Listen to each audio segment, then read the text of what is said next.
রবিবার আলিপুরদুয়ার জেলার কুমারগ্রামের বারোবিশা এলাকায় কুমারগ্রামের বিধায়ক মনোজ কুমার ওরাও, কুমারগ্রাম থানার আইসি, কুমারগ্রাম ব্লকের বিডিও, ডিএলআরও সহ একাধিক প্রশাসনিক কর্তাদের উপস্থিতিতে শ্রমিকদের পাশাপাশি বিভিন্ন গাড়ি চালকরা এবং এই কাজের সঙ্গে যুক্ত বিভিন্ন স্তরের মানুষেরা সভায় যোগ দেন এবং সেখানেই সিদ্ধান্ত হয় বৈধভাবে বালি পাথর উত্তোলন শুরু হবে।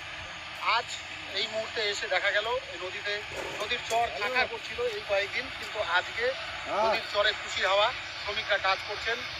নদীর মাঝখানে এই দেখতে পাচ্ছেন, আরও কাছে গিয়ে দেখাবো, নদীর মাঝখানে নৌকায় বালি পাথর তোলা হচ্ছে। তার পাশাপাশি এই ট্রাকগুলোতে বালি পাথর লোড হচ্ছে। সেই সঙ্গে কিছু বৈধভাবে তোলা হচ্ছে, কিন্তু নিয়মে বেশ কিছু কড়াকড়িও রাখা হয়েছে। যেমন আগে আমাদের এলাকায় তৃণমূল সরকারের আমলে দেখা যেত ট্রাক্টরে করে বালি পাথর বিভিন্ন জায়গায় পৌঁছে দিত, কিন্তু এবার কিন্তু সেটা হচ্ছে না।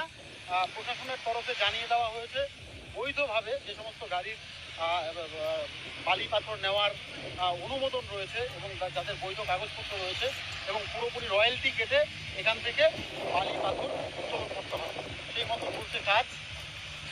দীর্ঘদিন ধরে বন্ধ থাকা, প্রায় দীর্ঘদিন বলতে বিধানসভা নির্বাচনের সর্বসম্মা 2 দিন আগে থেকে এই কাজ বন্ধ ছিল। স্বাভাবিকভাবেই নদীর এই যে গাড়িতে বালি, বিভিন্ন গাড়িতে বালি লোড হচ্ছে বালি,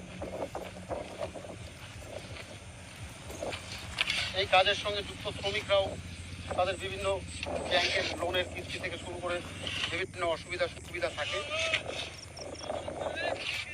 অসুবিধা নাই গো রিপোর্টার, অসুবিধা নাই।